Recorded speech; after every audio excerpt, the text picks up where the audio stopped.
नमस्कार दोस्तों, 7 मई 2025 को भारत के 244 जिलों में एक अभूतपूर्व नागरिक सुरक्षा मॉक ड्रिल आयोजित की जा रही है। आखिर क्यों हो रही है ये तैयारी, इसके पीछे की वजह क्या है और इसका हमारे जीवन पर क्या प्रभाव पड़ेगा, आइए इस वीडियो में विस्तार से जानते हैं। 22 अप्रैल को जम्मू कश्मीर के पहलगाम में हुए आतंकी हमले में 26 निर्दोष नागरिकों की जान गई। इसके बाद पाकिस्तान ने 2 मिसाइलें फतह और अब्दाली का परीक्षण किया। भारत सरकार ने इस खतरे को गंभीरता से लिया है। गृह मंत्रालय ने पूरे देश के 244 जिलों में मॉक ड्रिल का आदेश दिया है और 1971 की युद्ध के बाद यह पहली बार ऐसा देखने को मिल रहा है। देखिए, इंडिया पाकिस्तान को अटैक करेगा ही करेगा, लेकिन उससे पहले सारी तैयारियां करके अटैक करेगा ताकि लंबे समय तक भी युद्ध लड़ना पड़े तो कोई दिक्कत ना हो, हमारी इकोनॉमी पर कोई असर ना पड़े और हम लंबे समय तक सरवाइव कर सके। हालांकि देखिए, पाकिस्तान लंबे समय तक युद्ध लड़ने की क्षमता में नहीं है। इकोनॉमी वैसे ही क्रैश हो चुकी है और ऊपर से एयर स्पेस भी बंद है। जो भी थोड़ी बहुत कमाई होती थी वह भी बंद हो गई है और लगातार 20 से 24 घंटे पाकिस्तानी मिलिट्री युद्ध अभ्यास कर रही है, जिनमें भी उनके मिलियंस ऑफ डॉलर खर्च हो रहे हैं। देखिए, रिसेंटली हमारे डिफेंस मिनिस्टर राजनाथ सिंह ने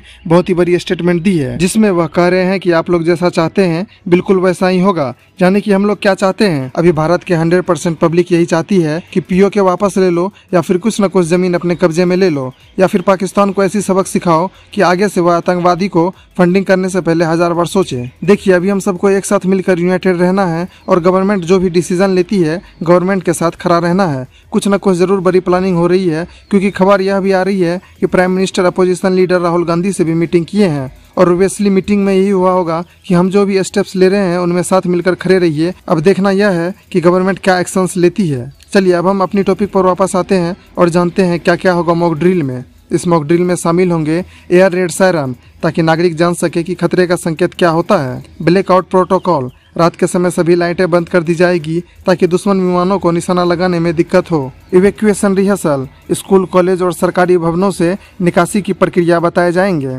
लोगों को यह बताया जाएगा कि उनके नजदीकी बंकर या सुरक्षित स्थान कहां पर है। कम्युनिकेशन टेस्टिंग, स्थानीय प्रशासन, पुलिस और सेना के बीच समन्वय का अभ्यास होगा।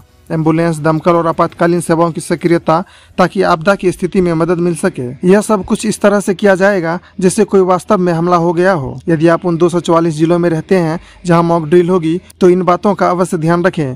पैनिक ना करें, यह बस एक अभ्यास है। स्थानीय प्रशासन की बात माने, सायरन बजने पर सुरक्षित स्थान पर जाएं, ब्लैकआउट में सहयोग दें, अपने बच्चे को प्रशिक्षित करें कि क्या करना है और क्या नहीं। इमरजेंसी नंबर सेव रखें, जैसे 112, 108, 100 और भी जो इमरजेंसी नंबर्स हैं जो आपको हमले के वक्त काम आ सकते हैं वह बिल्कुल सेव रखें। बेसिक मेडिकल किट और जरूरी सामान अपने पास रखें। दोस्तों, यह एक मौका है सीखने का और भविष्य के खतरों से मुकाबला करने के लिए तैयार रहने का। कई विशेषज्ञ मानते हैं कि भारत इस समय प्रॉक्सी वार से जूझ रहा है, यानी आतंकवाद के जरिए अप्रत्यक्ष हमला। हाल की घटनाएं संकेत दे रही है कि पाकिस्तान की ओर से खतरा लगातार बना हुआ है। 7 मई की मॉक ड्रिल एक संदेश है कि भारत तैयार है, चाहे वह सीमा हो या आंतरिक सुरक्षा। भारत किसी भी चुनौती से निपटने के लिए तैयार है। सुरक्षा केवल सरकार या सेना की जिम्मेदारी नहीं होती, यह हम सब की साझी जिम्मेदारी है। 7 मई की मॉक ड्रिल हमें यह सिखाएगी कि संकट की घड़ी में कैसे शांत, सटीक और सहज बना जाता है। अगर आपको यह वीडियो पसंद आया तो इसे जरूर लाइक करें, शेयर करें और चैनल को सब्सक्राइब करें ताकि एक भी अपडेट आप मिस ना कर सकें। कमेंट करके बताइए कि क्या आपके शहर में यह ड्रिल हो रही है और आप कैसे तैयारी कर रहे हैं। मिलते हैं आपसे अगले वीडियो में इस मैटर पर नई अपडेट लेकर। तब तक के लिए जय हिंद, जय भारत।